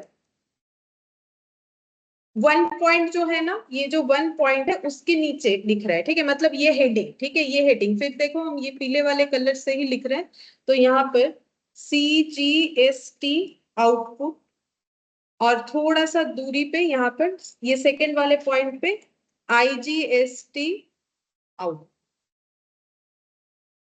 ठीक है। तो लिखने का तरीका ऐसे हो जाएगा, ठीक है, ये 1 और ये 2। अच्छा, अब सीजीएसटी का देखो क्या होता है, स्टेट और सेंट्रल का कभी बनता नहीं है, देख रहे हो ना, स्टेट और सेंट्रल का नॉर्मली कभी नहीं बनता है, जैसे कि ममता दीदी का और क्या मोदी का बनेगा, नॉर्मली ठीक है। तो अलग अलग पार्टी होता है तो नहीं बनता है, तो यहाँ पर भी देखो सेम चीज है। देखो अगर सेंट्रल वाला टैक्स है तो सेंट्रल से एडजस्ट कर लेगा, आईजीएसटी से करेगा, ठीक है, क्योंकि इसका कंसेप्ट अलग होता है। लेकिन एसजीएसटी गायब कर दिया मैंने, क्योंकि एसजीएसटी से नहीं बनेगा, सेंट्रल का स्टेट के साथ या स्टेट का सेंट्रल के साथ नॉर्मली नहीं बनेगा। यहाँ पर भी सेम वही वाला कंसेप्ट है। तो अगर मेरा सीजीएसटी इनपुट है तो लिखो यहां पर क्या होगा, CGST input to be used for CGST output first. मतलब पहले तो सबको ही अपना अपना ही हेल्प करेगा, ठीक है, सबको अपना अपना। आईजीएसटी वाला पहले आईजीएसटी को पहले मतलब कंप्लीट करेगा, बचेगा तो फिर इन दोनों में कोई फर्क नहीं करता है, किसी के साथ भी एडजस्ट होने के लिए रेडी है। लेकिन सीजीएसटी का क्या है, CGST input to be used for CGST output first, ठीक है, एंड देन इफ रिमेनिंग, और फिर बच जाता है अगर कुछ,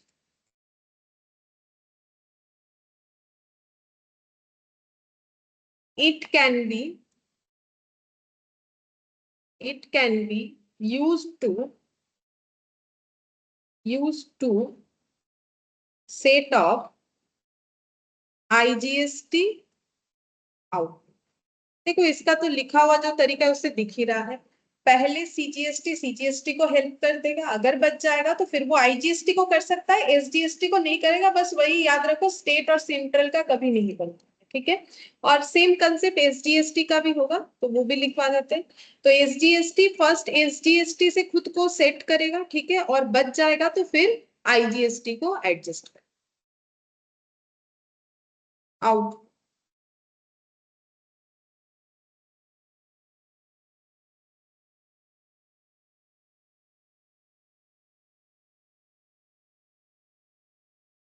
तो लिखो एसजीएसटी, वही सेम लैंग्वेज लिखना है, एसजीएसटी इनपुट, ठीक है, टू बी यूज्ड फॉर, यहाँ सीजीएसटी था उसके जगह एसजीएसटी लिख दो, SGST output first and then if remaining, पूरा कॉपी पेस्ट कर दो बस। यहाँ पर एसजीएसटी और एसजीएसटी लिखो, बाकी ऊपर वाले लिखा जो है उससे पूरा copy paste. It can be used to set off IGST output.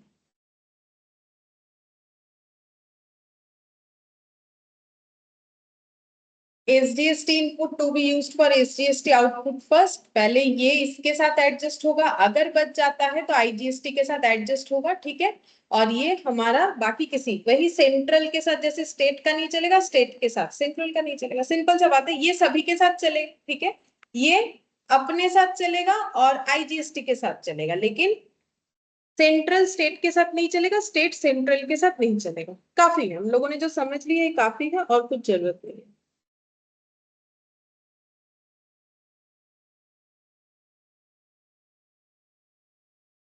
अच्छा, अब जो क्वेश्चन मैंने दिया था उसको सॉल्व करके देखते हैं। देखो जो क्वेश्चन मैंने यहाँ पर दिया था, इसको, ये वाला क्वेश्चन जो है इसको बनो, ठीक है।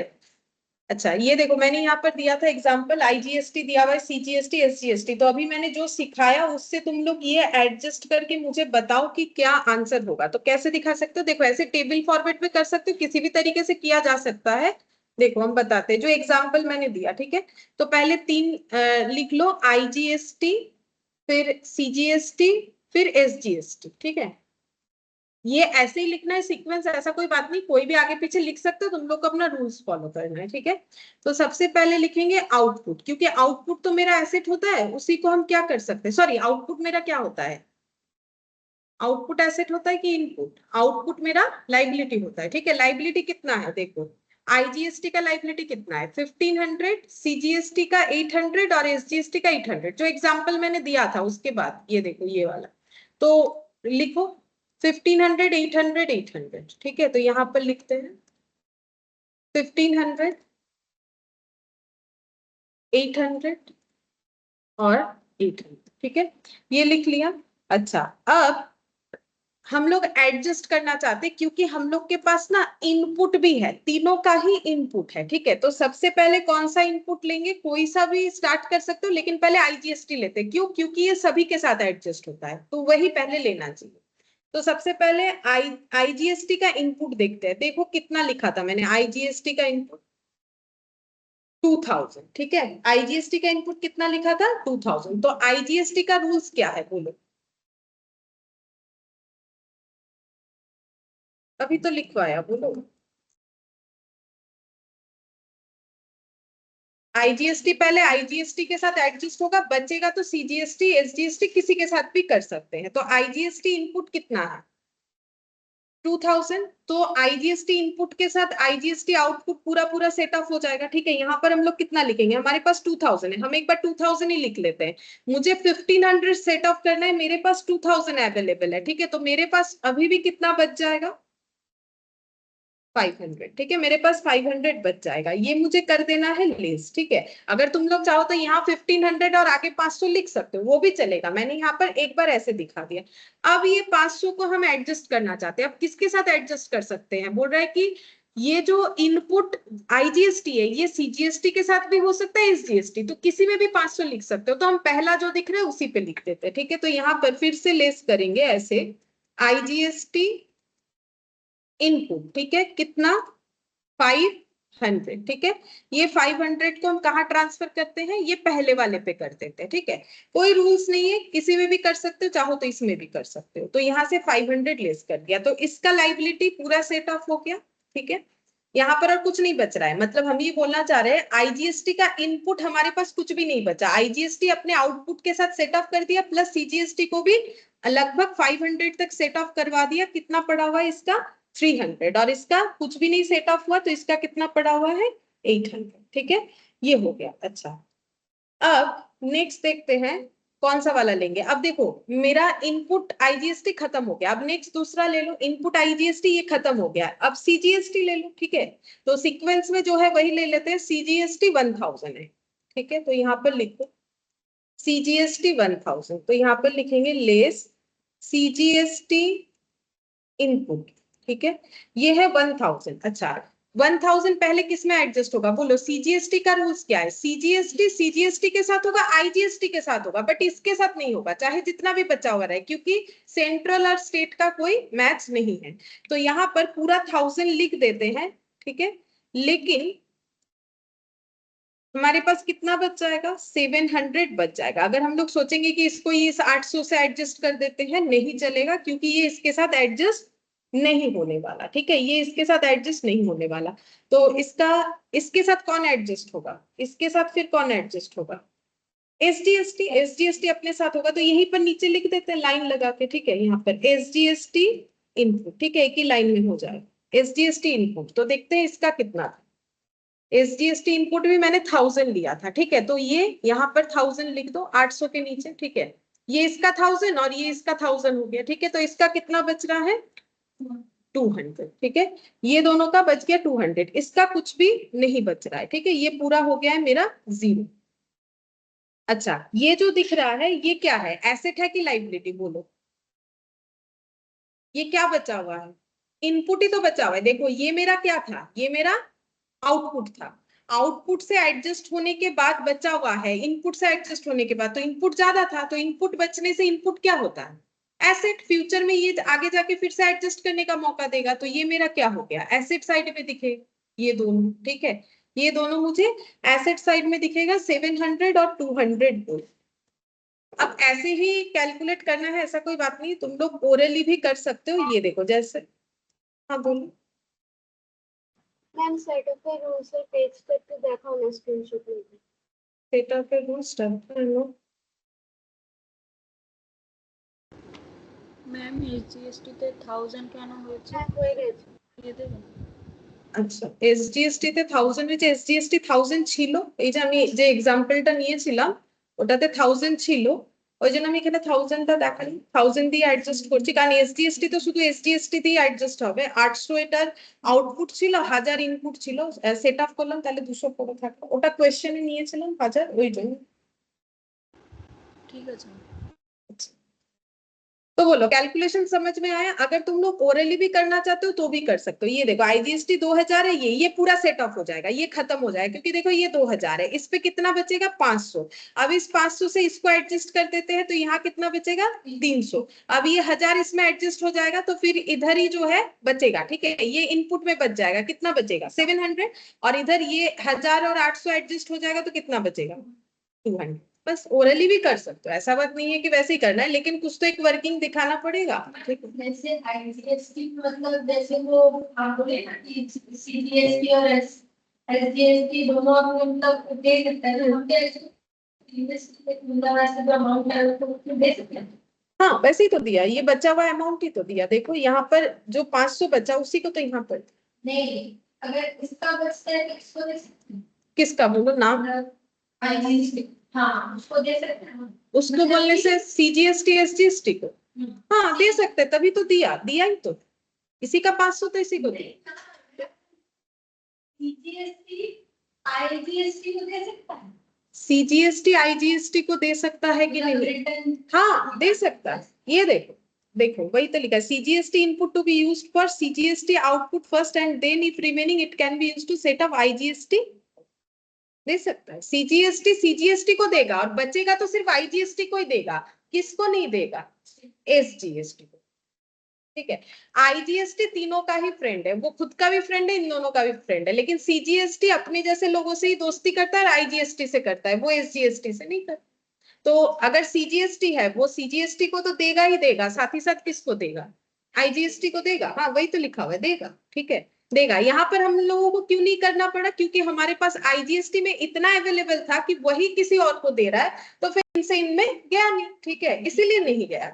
अगर आईजीएसटी में इतना है कि वो देखो, पहले अगर मेरे पास इतना सफिशियंट है कि हम खुद का पूरा कर सकते हैं तो हम किसी से मांगेंगे क्यों? ठीक है, वही कंसेप्ट है। अगर मेरे पास इतना है कि हम अपना खुद का पूरा कर सकते हैं, फिर मुझे किसी से लेना नहीं चाहिए, वो तो गलत हो गया ना। तो वैसे ही आईजीएसटी के पास इतना है कि वो खुद ही खुद का पूरा कर सक रहा है, ऊपर से दूसरे का हेल्प कर सक रहा है, तो फिर वो दूसरे से नहीं मांगेगा।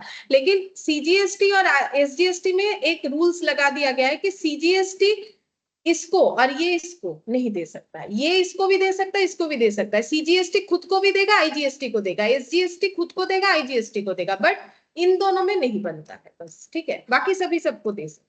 सिर्फ सीजीएसटी एसजीएसटी को नहीं देगा, एसजीएसटी सीजीएसटी को नहीं देगा। और यहाँ पर क्यों नहीं हुआ? क्योंकि यहाँ पर आईजीएसटी के पास इतना ज्यादा सफिशिएंट था कि उसका खुद का पूरा करने के बाद भी उसके पास 500 बच गया, तो वही दूसरे को दे रहा है, फिर दूसरे से उसको लेने का जरूरत नहीं। ठीक है, अगर पहले खुद के साथ एडजस्ट हो जाता है तो हम दूसरे से नहीं मांगे, ठीक है, उसी।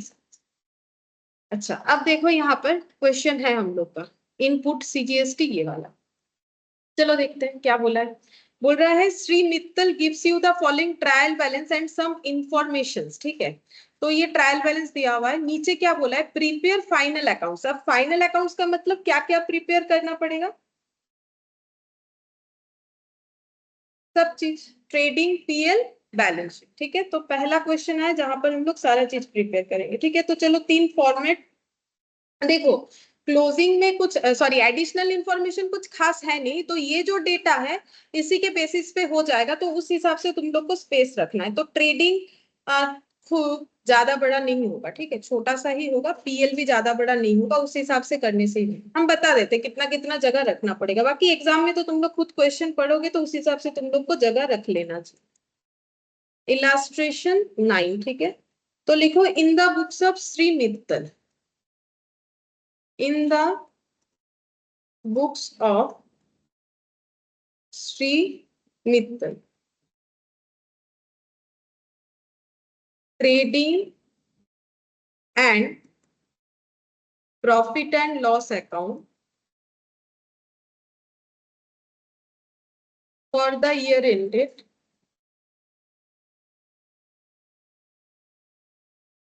31st March 2022.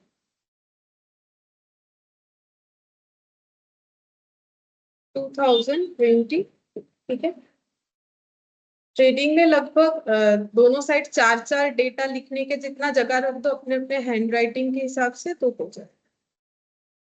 तो मेरे यहाँ पर ये जो जगह है हम ये पूरा रख रहे हैं, तुम लोग उस हिसाब से रखो, ठीक है, ये मुझे पूरा जगह चाहिए होगा।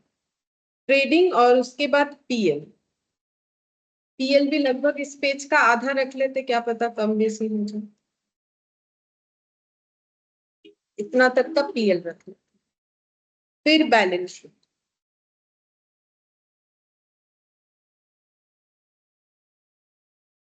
As at 31st March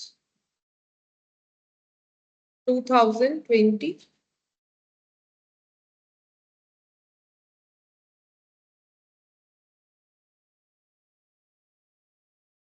balance sheet में भी देखो मैंने इतना जगह रखा है, इतना मेरा तो इतना से हो जाए। तुम लोग अपनी हैंड राइटिंग के हिसाब से जरूरत पे थोड़ा सा ज्यादा जगह रखो। लाइबिलिटीज, एसेट्स, हम अमाउंट अमाउंट नहीं लिखते क्योंकि इतना सारा चीज करवाते टाइम लग जाता है। तुम लोग जब एग्जाम में करोगे तो जैसा क्वेश्चन रहेगा उस हिसाब से कर लो, ठीक है। अच्छा, तो स्टार्ट करते, देखो सबसे पहले है कैपिटल, ठीक है। तो कैपिटल कहाँ लिखेंगे?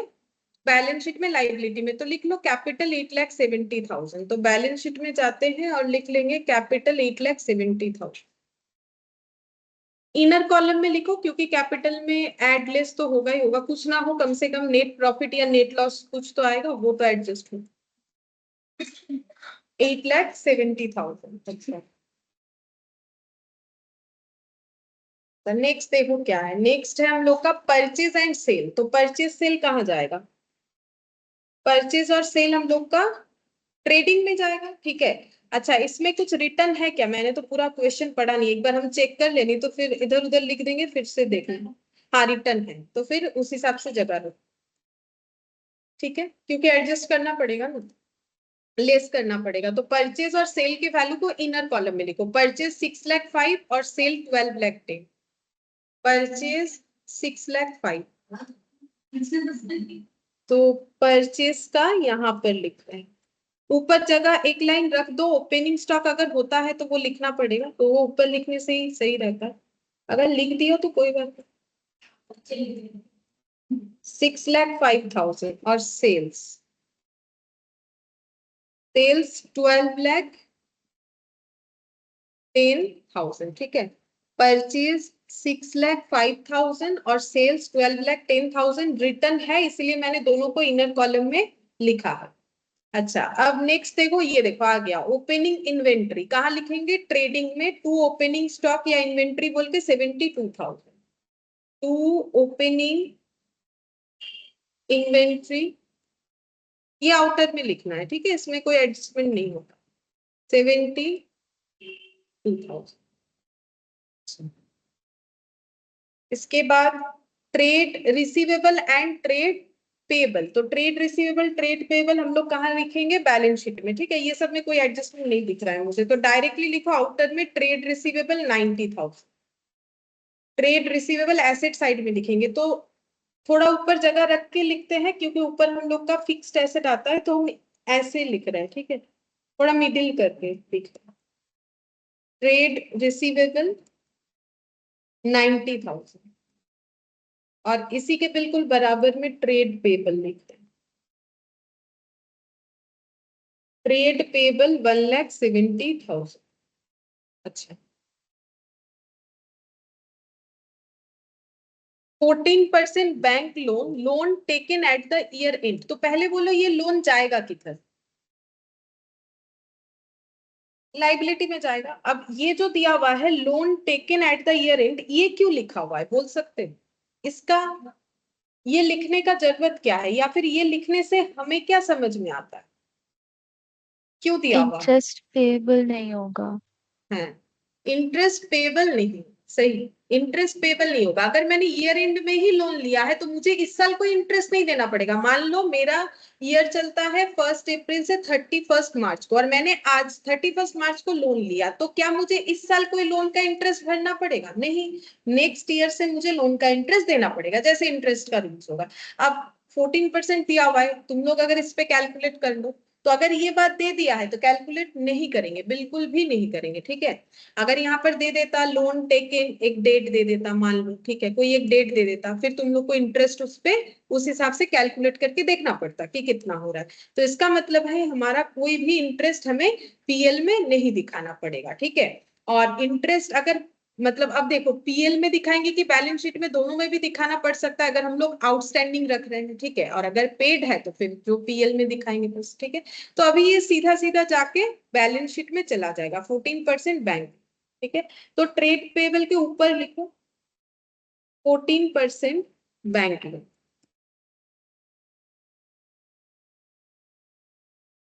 14% बैंक लोन 2 लाख।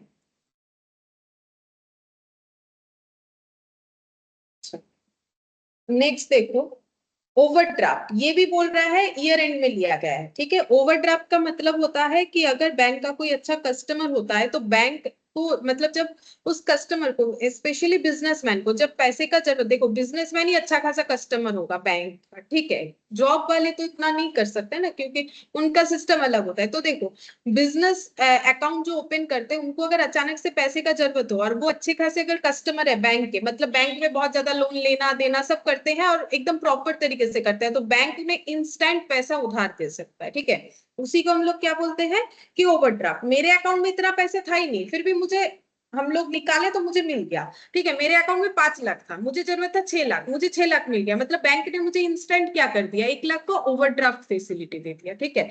तो ये भी ईयर एंड में लिया है। तो ऐसे ही नहीं देता है, इंटरेस्ट लेता है, लेकिन बिजनेसमैन को पैसे से मतलब है, भाई मुझे इन्वेस्ट करना है और ये पैसा जो है हम यूज कर सकते हैं, ठीक है। तो अगर कोई ले सकता है इंटरेस्ट के साथ लोन तो लेगा, लोन क्या लोग लेते नहीं है, लोन तो लेते ही है, बैंक तो लोन देने के लिए बैठा है, ठीक है।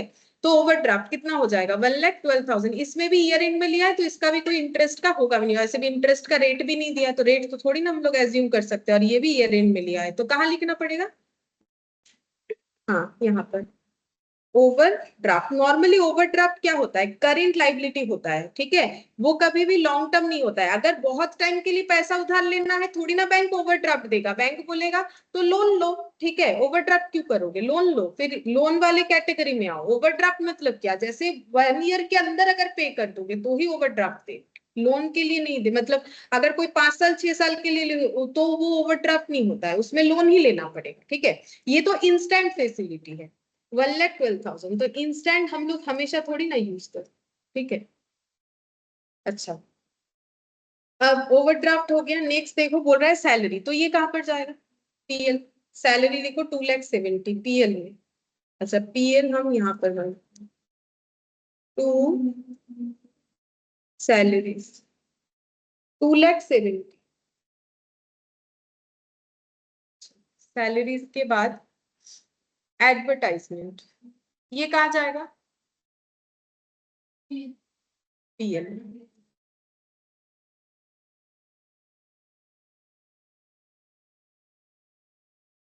1,10,000। अदर एक्सपेंसेस बोलो कहाँ जाना चाहिए, पीएल में जाएगा। अदर एक्सपेंसेस जब बोले, अगर बोलेगा डायरेक्ट एक्सपेंस तो कहाँ जाएगा, ट्रेडिंग। अगर अदर एक्सपेंसेस बोलेगा, कुछ नहीं बोलेगा, तो हमेशा कहाँ जाएगा, पीएल, ठीक है। अगर अदर की जगह डायरेक्ट बोलेगा तो फिर देखो, क्योंकि सारे डायरेक्ट एक्सपेंसेस ही तो हमारे ट्रेडिंग में आते हैं या फिर मैन्युफैक्चरिंग में आएंगे, अगर मैन्युफैक्चरिंग वाला है तो 60,000। अब ये मैन्युफैक्चरर है नहीं, ठीक है। अच्छा अब देखो यहाँ पर रिटर्न, हाँ अब ये देखो, अब बताओ यहाँ पर सिर्फ रिटर्न बोला है, ये डेबिट साइड वाला है, ये क्रेडिट, क्योंकि ट्रायल बैलेंस की इधर डेबिट लिखा हो इधर क्रेडिट, कौन सा किसके साथ एडजस्ट होगा,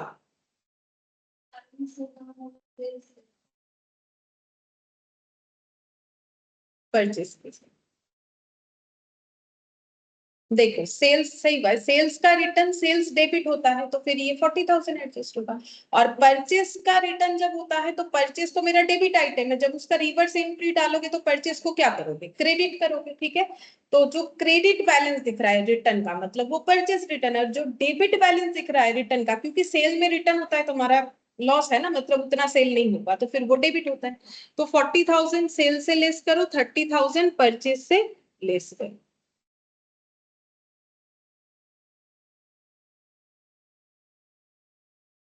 लेस रिटर्न 30,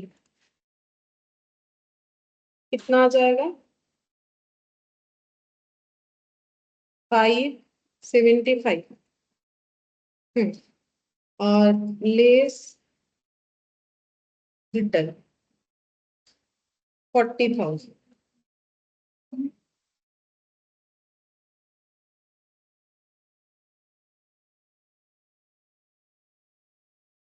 11,70,000। देखो परचेज डेबिट होता है, ठीक है, परचेज का रिटर्न फिर क्या होगा, ऐसे सोचो, परचेज डेबिट होता है तो परचेज का रिटर्न क्या होगा, क्रेडिट। जो क्रेडिट साइड में लिखा होगा परचेज के साथ एडजस्ट होगा। सेल्स क्रेडिट होता है, सेल्स का रिटर्न फिर क्या होगा, डेबिट। तो जो डेबिट में रिटर्न लिखा हुआ रहेगा वो मेरा सेल्स में एडजस्ट होगा। फर्नीचर ये कहाँ लिखना पड़ेगा? एकदम ऊपर में लिख लेते हैं फिक्स्ड एसेट, और देखते हैं और कुछ है, फिक्स्ड एसेट बिल्डिंग भी है तो फर्नीचर थोड़ा नीचे लिखते हैं, फर्नीचर के ऊपर बिल्डिंग लिखते हैं। लिख लियो कोई बात नहीं। Furniture 4,50,000, furniture 4,50,000। उसके बाद है बिल्डिंग 8,90,000, बिल्डिंग 8,90,000। अच्छा, cash in hand balance sheet में आएगा 2,000, कैश इन हैंड 2,000। और ये जीएसटी का जो है इसका तो हमें कैलकुलेशन करके नेट अमाउंट लिखना पड़ेगा, लिख लेंगे, इसको बाद में करते हैं। इसको एडजस्ट करके वर्किंग नोट में देखेंगे। क्लोजिंग इन्वेंट्री ये लिखो, एक बार कहाँ लिखना है, ट्रेडिंग में, एक बार बैलेंस शीट में। क्लोजिंग इन्वेंट्री 1 लाख, यहाँ बैलेंस शीट में पहले लिख ली, क्लोजिंग इन्वेंट्री 1 लाख। और एक बार लिखना है यहाँ पर बाय क्लोजिंग इन्वेंट्री 1।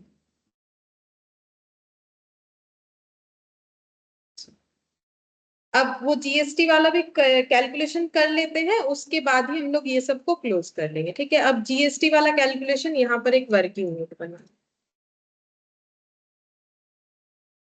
ठीक है।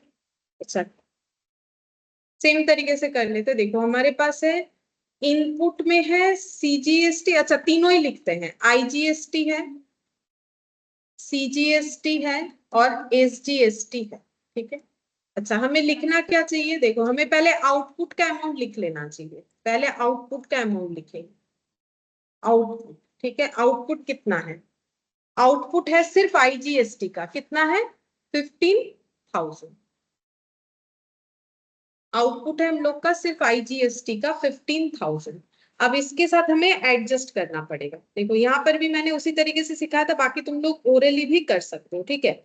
अगर मेरे पास इनपुट आईजीएसटी है तो पहले मुझे इनपुट आईजीएसटी से आउटपुट आईजीएसटी को एडजस्ट करना पड़ेगा। देखते हैं क्या मेरे पास है, नहीं है, देखो मेरे पास इनपुट सीजीएसटी और एसजीएसटी है, और इनका इनका लेकिन कुछ आउटपुट नहीं है, ठीक है। मतलब इनपुट सीजीएसटी कितना है 9,000, इनपुट एसजीएसटी कितना है 9,000। अब ये इनपुट कहाँ एडजस्ट हो सकता था, सीजीएसटी में एडजस्ट होता है, बच जाएगा तो आईजीएसटी, एसजीएसटी में एडजस्ट होता है, बच जाएगा तो आईजीएसटी। अब इसका तो ये है नहीं, तो ये कहां पर सेटअप करेगा, इसका ये है नहीं तो ये कहां पर सेटअप करेगा, आईजीएसटी में। तो ये दोनों ही हमें आईजीएसटी में सेटअप करने का जो है फैसिलिटी मिलेगा। तो यहां पर लिखते हैं इनपुट, कोई भी पहले लिख लो, इनपुट सीजीएसटी, इनपुट सीजीएसटी कितना है 9,000। तो पहले कहां से, यहां से लेस कर देते हैं, ठीक है। ये सब में तो कुछ है नहीं कि हम माइनस करें, तो बचेगा कितना, कितना होगा 6,000, ठीक है।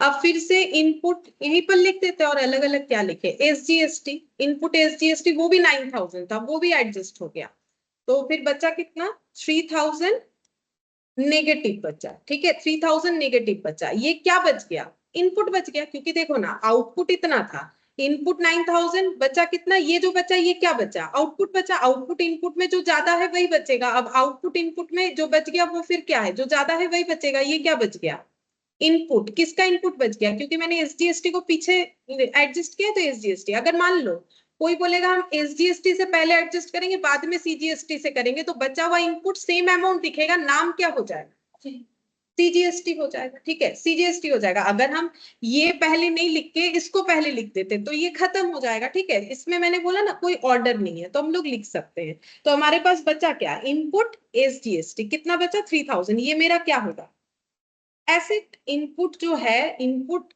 जीएसटी हमेशा क्या होता है, चाहे किसी भी नेचर का हो, इनपुट जीएसटी हमेशा मेरा क्या होगा, एसेट होता है। ठीक है, अब इसको वर्किंग नोट 1 बोल के तुम लोगों को एसेट साइड में लिख देना।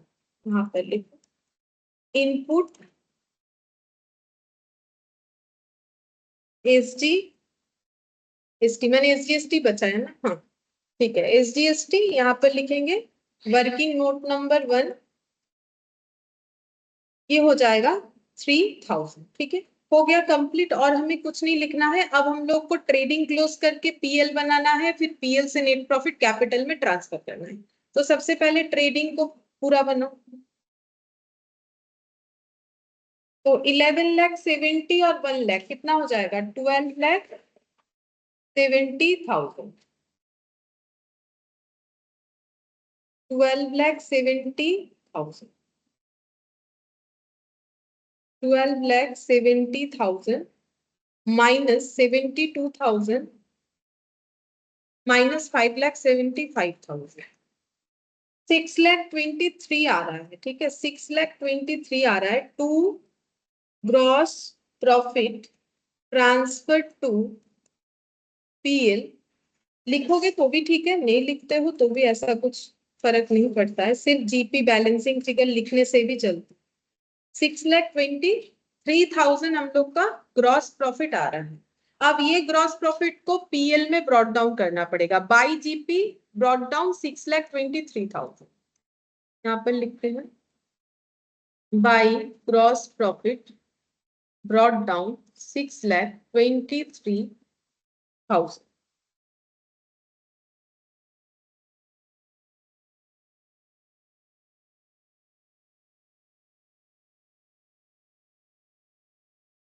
देखते हैं कितना आता है।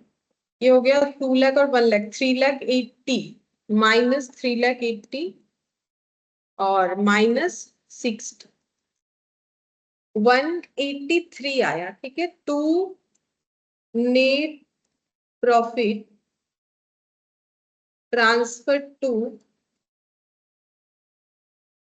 Capital balancing figure 1,83,000। ठीक है, 1,83,000 आ रहा है। अब इसे हमें कैपिटल में कर लेना चाहिए ऐड नेट प्रॉफिट 1,83,000 प्लस 8,70,000, 10,53,000। ठीक है, 10,53,000 प्लस 2 और 1 3 4, 4,82,000, 15,35,000, 15,35,000। अगर इधर भी इतना आ गया तो फिर सही बना।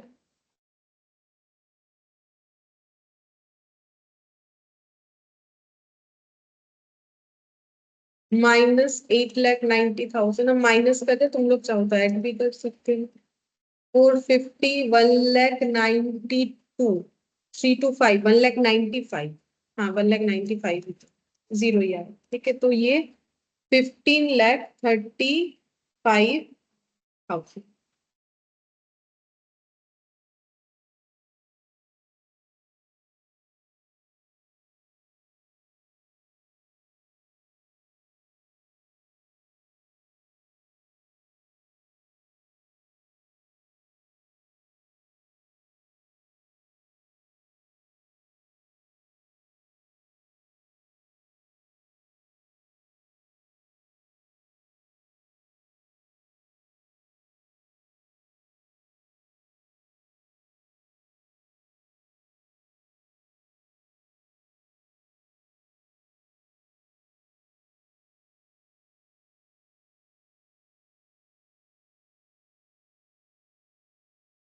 इसके बाद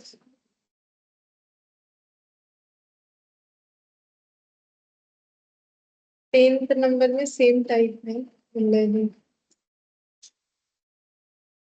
11 का ओपनिंग जर्नल एंट्री ये वाला बता देते, ठीक है। टेंथ वाला भी करेंगे तो टाइम लगेगा, कंप्लीट नहीं हो पाएगा। 11 का एक छोटा सा क्वेश्चन है, फिर से ओपनिंग एंट्री करने बोला है, वो हम बता देते हैं। ये देखो बस यही वाला लास्ट करेंगे। 10 वाला मैंने अभी स्किप किया, इसमें टाइम लगेगा, वो कंप्लीट नहीं हो पाएगा। अच्छा इसमें देखो बोल रहा है 11 में, the balance sheet of mister Popatlal a merchant on 31 March 2022 stood as below, ठीक है। Capital, trade payable, fixed asset, inventories इधर दिया हुआ है, bank overdraft, trade receivable, provisions, cash. हमें बोला है ओपनिंग एंट्री करने के लिए। अभी थोड़ी देर पहले मैंने तुम लोग को ओपनिंग एंट्री सिखाया है, तो वही वाला यहाँ पर करना है। तो करूँ ओपनिंग एंट्री करूँ।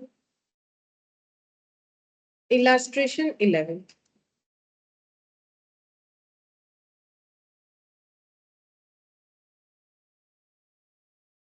ओपनिंग एंट्री ऐसे लिख दिया मैंने, ओपनिंग एंट्री। अच्छा ओपनिंग एंट्री का डेट हमेशा 1 तारीख होगा, ठीक है। तो ये 31 मार्च का अगर बैलेंस शीट है, इसका अगर ओपनिंग एंट्री करेंगे तो वो होगा 1 अप्रैल को, और जो ईयर दिया हुआ रहेगा क्वेश्चन में, जैसे कि यहाँ पर 2022 दिया हुआ है, ठीक है। अच्छा fixed asset debit, inventories debit लिखो, fixed asset debit, fixed asset account debit, ठीक है। फिर हो जाएगा इन्वेंट्रीज डेबिट, पहले हम लिख लेते हैं जो भी डेबिट क्रेडिट होगा उसके बाद अमाउंट लिख लेंगे, इन्वेंट्रीज डेबिट, ठीक है। अच्छा फिर नेक्स्ट देखते हैं। अच्छा यहाँ ट्रेड रिसीवेबल है और प्रोविजंस भी है, तो बोलो ट्रेड रिसीवेबल लिखे मतलब कैसे लिखना पड़ेगा, इसका प्रेजेंटेशन कैसे होगा। देखो ट्रेड रिसीवेबल तो डेबिट होगा, वो तो हमें पता है, लेकिन प्रोविजन क्या होता है। लास्ट दिन ही प्रोविजन पे हम लोग बोल रहे थे, प्रोविजन हमेशा लाइबिलिटी होता है, प्रोविजन क्रिएट करना, तो ये मेरा क्रेडिट होगा, ठीक है। तो ट्रेड रिसीवेबल डेबिट होगा, जब क्रेडिट लिखेंगे वहां पर प्रोविजंस दिखाएंगे, ठीक है। तो यहाँ पर लिखो ट्रेड रिसीवेबल अकाउंट डेबिट, ठीक है।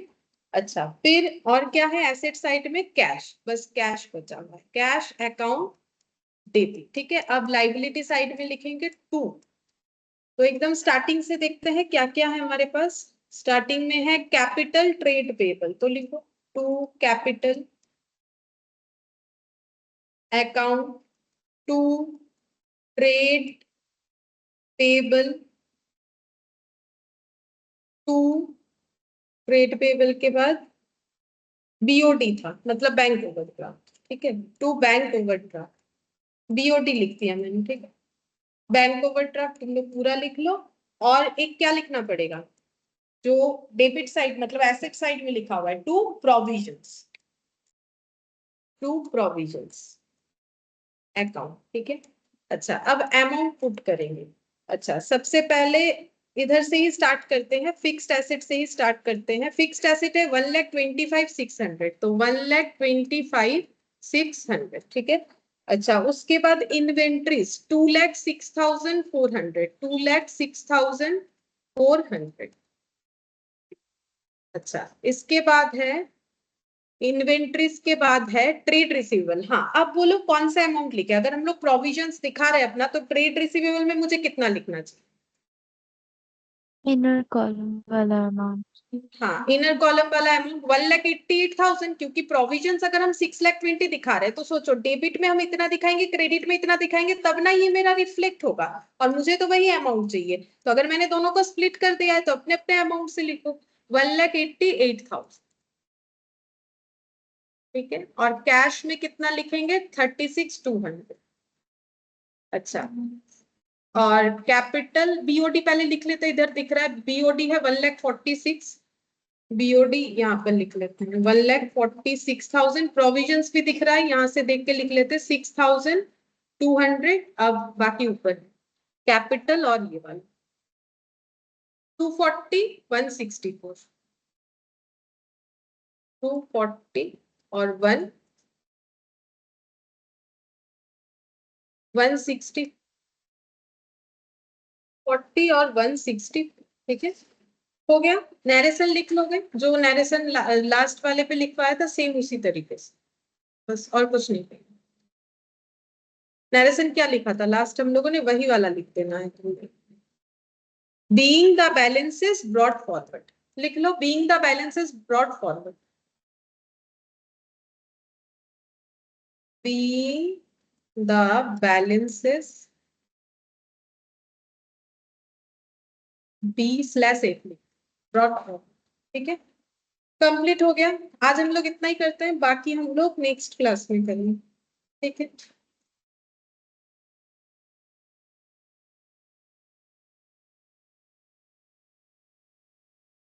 Bye ma'am. Bye.